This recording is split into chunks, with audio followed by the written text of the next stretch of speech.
Hello, Hamilton. It's that time again. Get up, get off the couch, and start tackling your own to-do list. Welcome to the Just Ask Bob show. And this evening, it's my great pleasure to welcome back into the program Bob Assadourian. And Bob is making his second appearance on Hamilton Talks. He's a handyman, an expert home renovator, having spent 10 years in construction, learning all aspects of home construction and repair. What distinguishes Bob as a home repairman is his ability not only to get the job done, but to teach others how to do it themselves. He's as much a consumer advocate for his industry as he is an expert renovator. It was this passion and talent to communicate that also led to his varied career as a home improvement contractor, columnist, co-author, book publisher, radio and television show host, volunteer with the City of Hamilton, and a trade license examiner.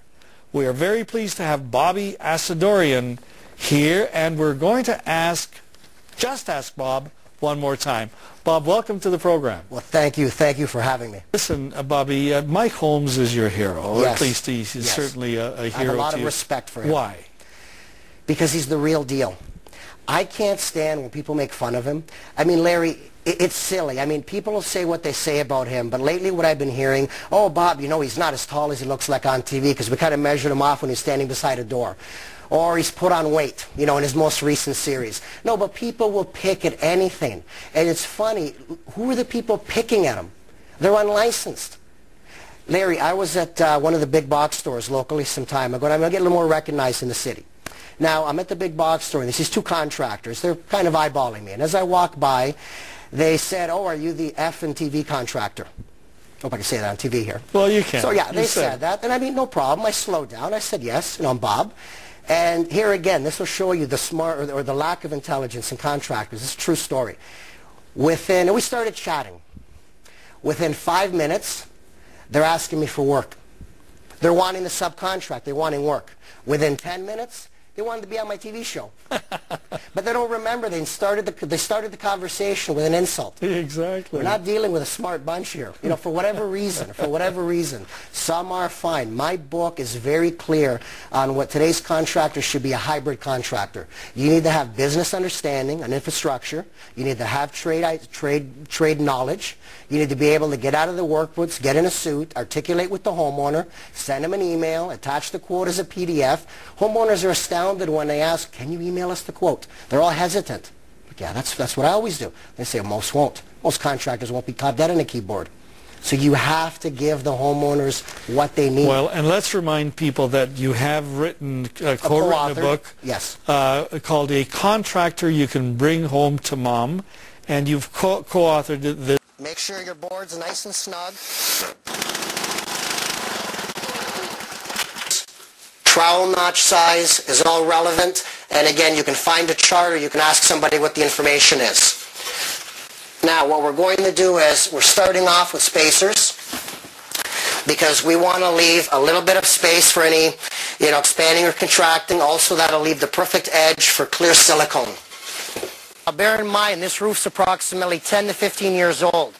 You can see the south side here where it's getting beaten on by the sun. You can see the shingles are coming unglued from each other. The granules are literally coming off, disintegrating into pieces. I mean, you can really see this looks battered. This is old. Mind you, both halves were done at the same time. Or at least I think they were. They should have been. Now, on the north side here, as you can see again, I mean, they're tight. They're adhered. Nothing really wrong with them. There's a little bit of deflection, which is common. I mean, this garage, back when they used to build these, they were on mud sills. So this isn't even supported on a foundation. It's about a 60-year-old garage. So you are going to get some deflection. The common problem with today's downspout and eaves trough installations is they always seem to leave off a few feet. The problem in this situation here is sort of twofold. They haven't stabilized the downspout. The other problem is, and you'll find this common in a lot of homes, once again, everybody look up, walk around your home, look at your home, your neighbor's home. When this downpipe stops here for discharging, all of the water concentrates in one area. I mean, obviously, it still finds its way down and makes its way into the eaves trough, but all that concentration is going to pull off all the granules on the shingles. The other problem is flashing. You don't want that much water concentrated in one area. Now you want to heat it up really well, but not too long. If you heat it up too long, you're going to burn out the paste. Now this is absolutely critical that it draws it in. Otherwise penetration. Look at that. Look at that, pull it in. There's going to be no leaks on this. See how it just draws it?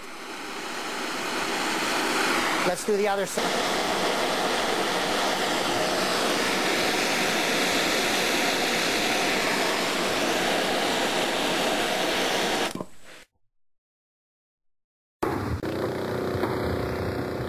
8:14 on CH Morning Live. If you've ever had to hire someone to work on your home, you know it can be a stressful process. Are you getting a reasonable rate? How can you trust the people you hire? Nothing is worse than when a homeowner has to pay for the same job twice. Yeah.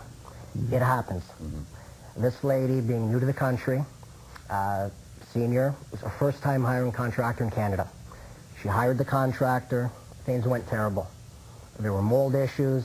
There were deposit issues. She ended up in the courts with him. I met the homeowner, reviewed the situation, did the job over again. She's very happy with the work now, but again, she had to pay for it twice. Yeah. So it's certainly a peace of mind factor on the Special show today, no emails. We're demonstrating the Fine Multi-Master, phenomenal tool. We've been cutting through screws, we've been cutting through laminate flooring. Now we're about to get some of this grout out, or thin set out. So obviously in this case, if you've got to remove a tile, first you remove the grout, then you've got to remove the thin set.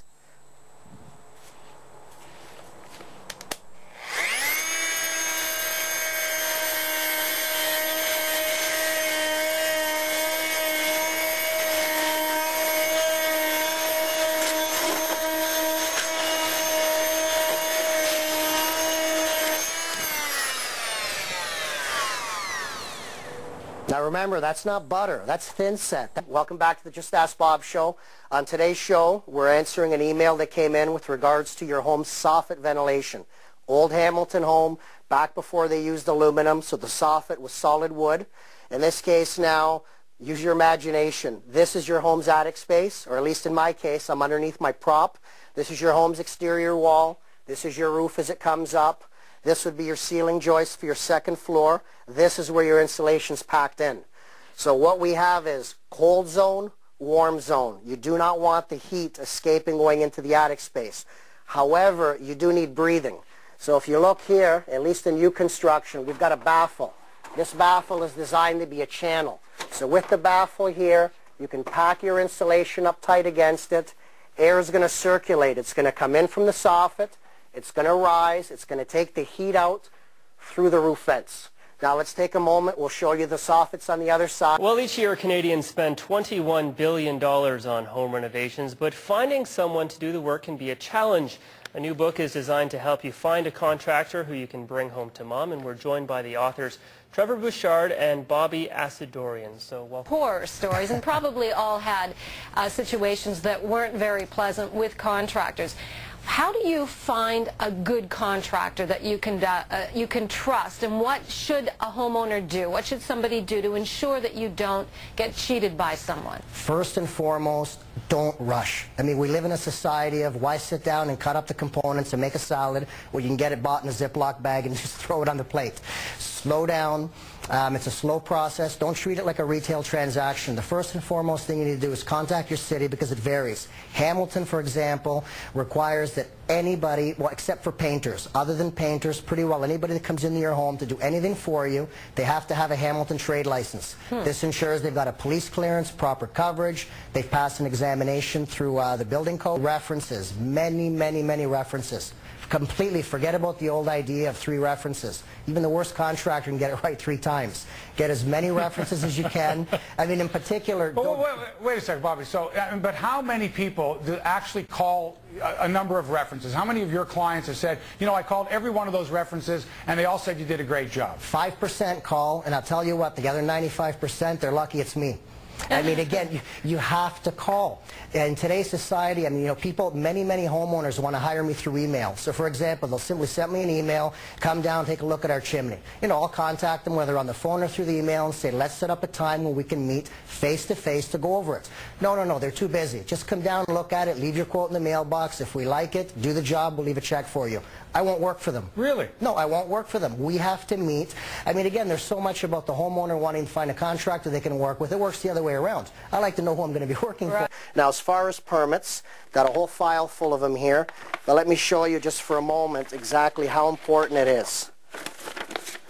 The permit's a legal requirement. Your contractor's going to apply for it, and it should be stapled to the wall or kept in the room of the home that's being worked on. Very important. There's critical inspections to be done, inspections for vapor barrier, inspections for insulating, electrical work, plumbing work. This is in your benefit once again. Now, if I can just sort of step back a moment and give it to you in a different light. Let's look at trust. My dad taught me a long time ago, trust must be earned, not just handed out. So this protects you from your contractor, and you need the protection. Now again, as a contractor, I can criticize the trades because I am a tradesman. And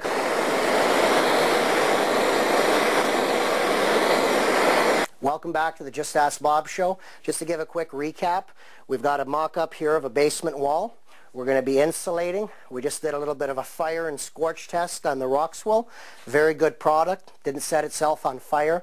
Once again, though, I always encourage Hamilton homeowners, if you are truly indeed cutting the contractor out of the equation, some of the money you save, reinvest it back into your home by using green, smart, and efficient products. Most homes built in Ontario will have pink insulation.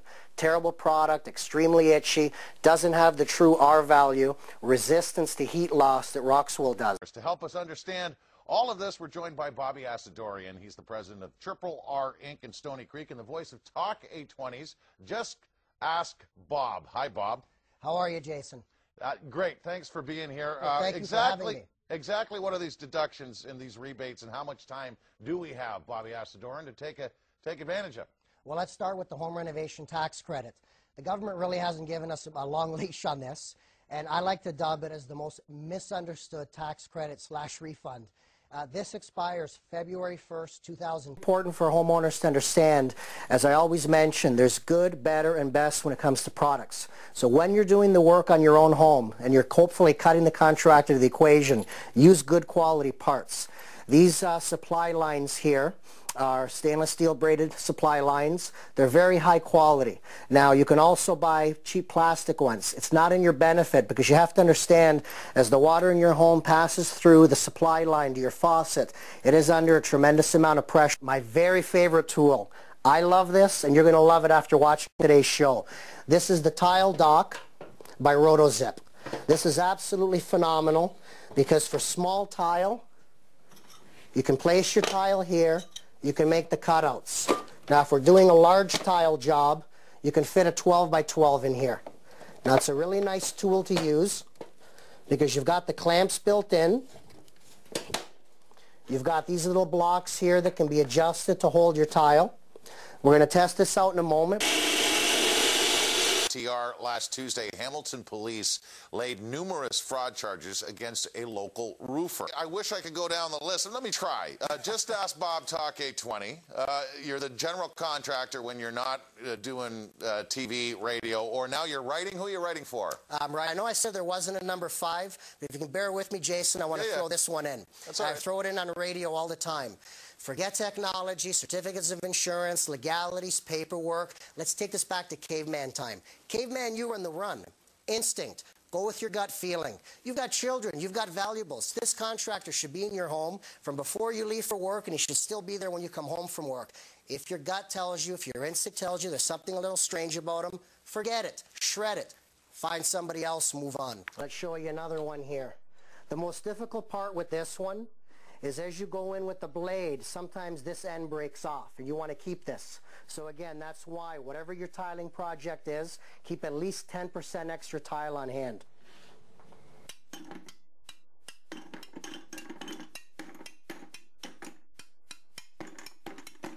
Doesn't that look easy on television? Remember, I've been doing this for 10 years, so make sure you got lots of extra tile.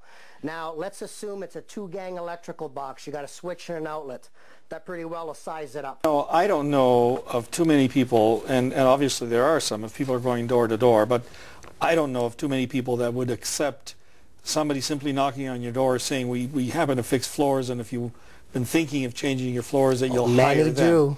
Okay, and that's Unfortunately, it's sad. Many do. So how does one go about selecting the right tradesperson? We're going to be focusing on seniors and home renovations, and are we safe? So, Bobby, you are an authority, I guess, in Bobby Assadourian is a contractor around town here. He's the host of Just Ask Bob, which is seen on Cable 14, and a guy who knows the stuff inside out, as you're about to find out in a couple of minutes. It's great to have you in here today. Thanks for coming. Thank you, Bill. Thank you very much for having me. You know what they did to me? Bobby, can you fix it? and of course, the best thing is preventative medicine. Make sure don't do it in the first place. Don't do it in the first place. But there are 3 distinct groups that are being targeted, aren't they? By unscrupulous contractors. Yes. First and foremost, senior citizens. My life's changed a lot from the last 10 years. Now the people that call me, the people I work for, are probably more than 80% senior citizens. They are number one to be taken advantage of, and I shouldn't even call them contractors. They're wannabe contractors. A real licensed contractor, no, they don't take advantage of anybody. The second group would be newcomers to Canada, immigration. The third group I have found is women, single women, or divorced women, basically where there's no man in the house.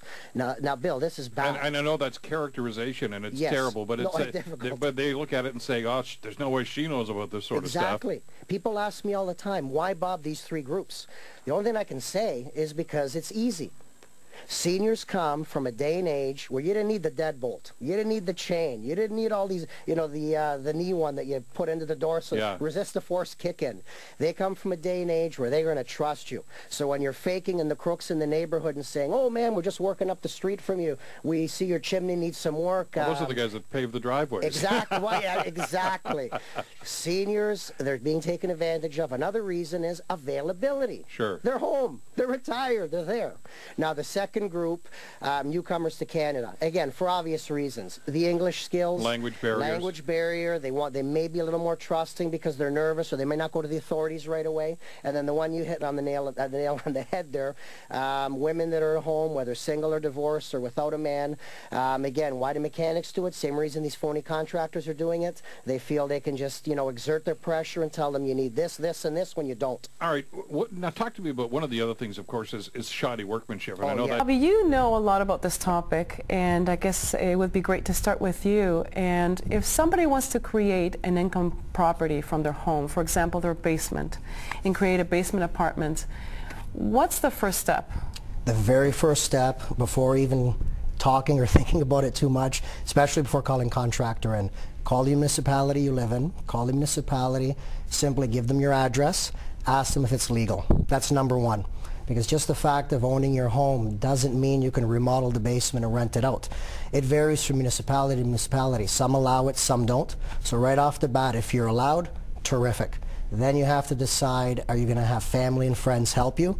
Which it's fine, as long as you're not fighting the whole time, or are you going to hire a contractor? Sorry, Bobby, but even if you have friends and family help you, you still need to obtain a license. Yes, a permit. From a permit. No matter what, you have to have the permit. And don't let anybody convince you otherwise. The permit means the city's going to come in at certain steps. They're going to inspect the job, make sure that it's safe. ESA will come in, Electrical Safety Authority, to make sure the wiring's right. So the way I mean, a homeowner can pull their own permit, do the work themselves, have family and friends help. That's completely fine. And advocate for that. the city still has to come in and inspect it. Yes, definitely. That's great. So if you flip that around and you're hiring a contractor to come in, you want to make absolutely certain the contractor pulls the permit, because the permit is your first level of defense between you and the contractor. Okay. The city's going to make sure that it's all above board and it's all being done properly.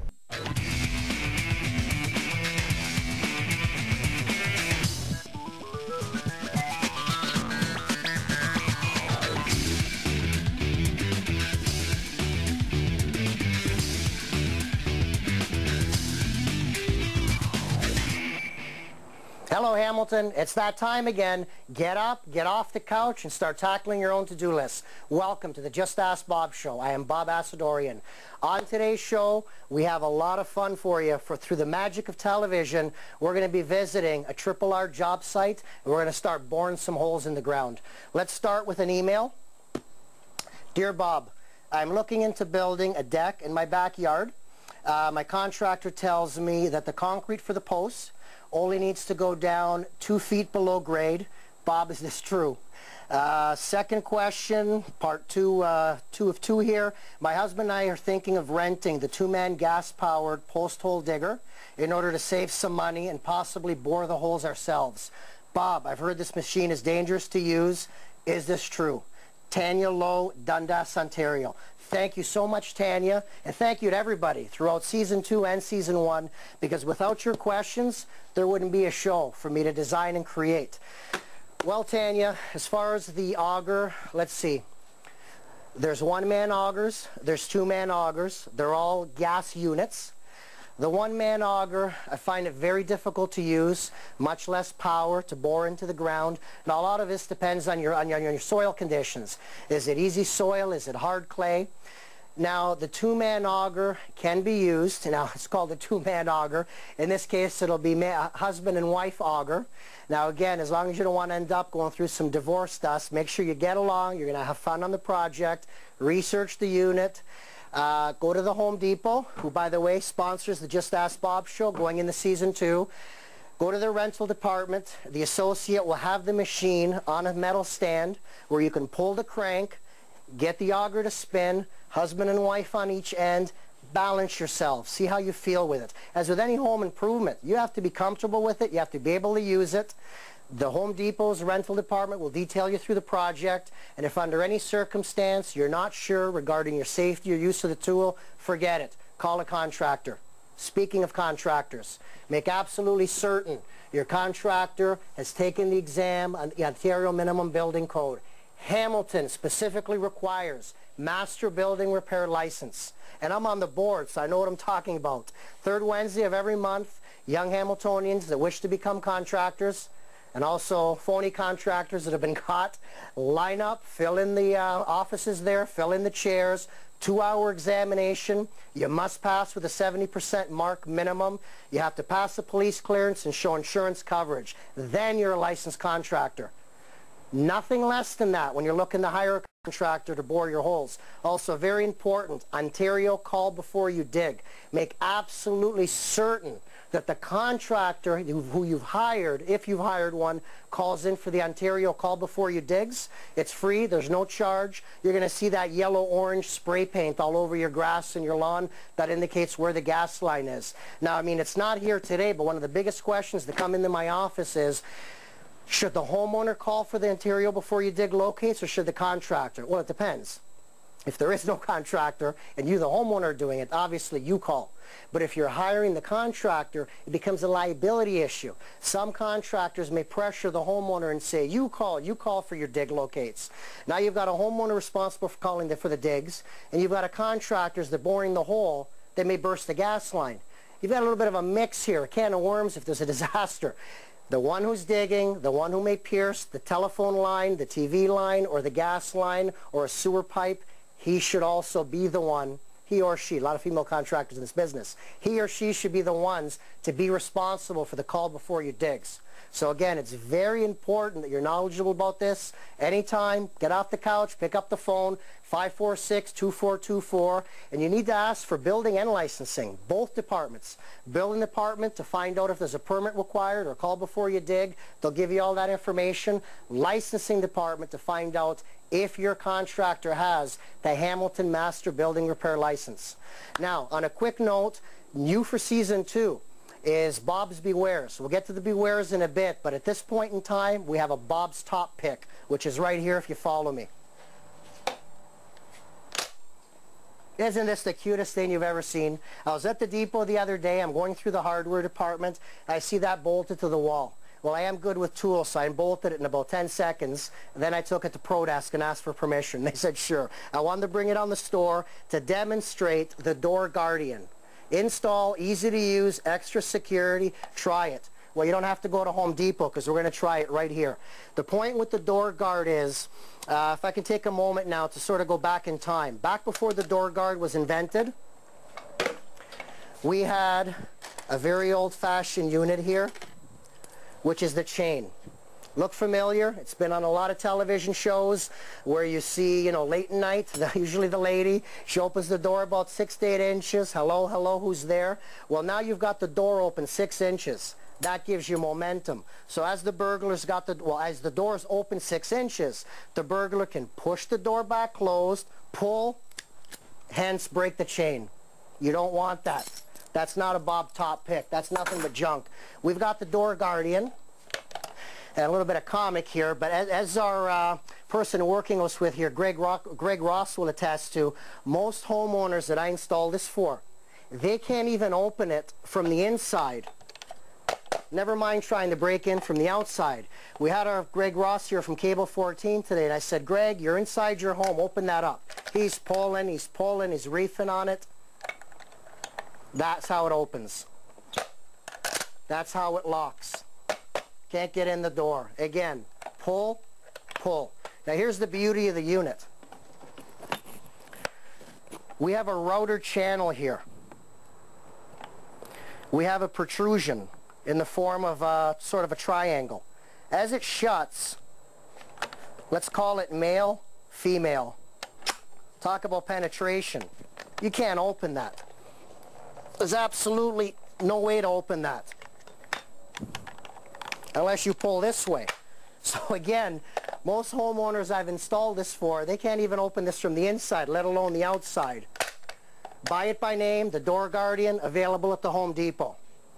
Now again, very special show today. Through the magic of television, as you can see, I mean, I'm at a loss here. I don't have a post hole digger. We've got a concrete floor. We don't have soil.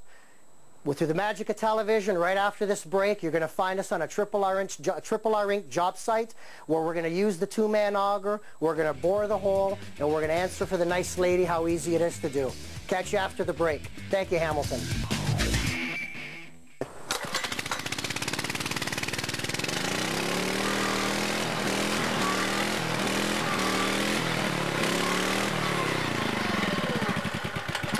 Hello, Hamilton. Here we are.